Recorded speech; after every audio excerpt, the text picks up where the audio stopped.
ఇక ఇంకొక అంశాన్ని కూడా మీకు చెప్పే ప్రయత్నం చేస్తా. ఎందుకంటే చాలామందికి తెలవాల్సిన విషయం ఏంటంటే నాడు రాష్ట్రం ఎట్లుండే నేడు రాష్ట్రం ఎట్లుంది మీ అందరికీ తెలవాల్సిన విషయం.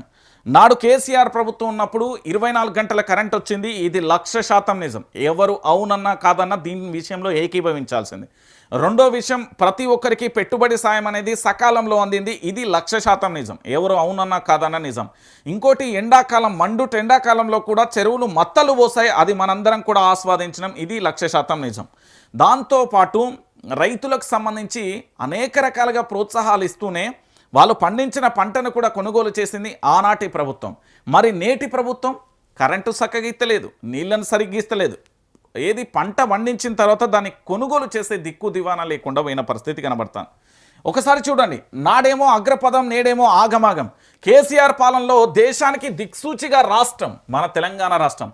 సొంత రాబడిలో రాష్ట్రం స్వయం సమృద్ధి, 80% చేరిన సొంత పన్నుల వాటా, మౌలిక వసతులే లక్ష్యంగా మూలధన వ్యయంలో 160% వృద్ధి నమోదు, దేశ సగటు కంటే తక్కువగా రుణభారం, 2023-24 ఆర్థిక ఆరోగ్య సూచీలో వెల్లడైన పరిస్థితి కనబడుతుంది.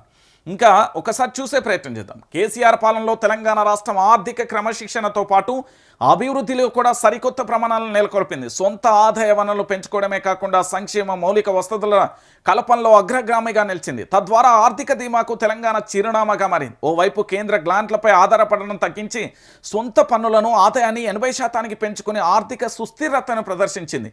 మరోవైపు మానవ వనరుల అభివృద్ధి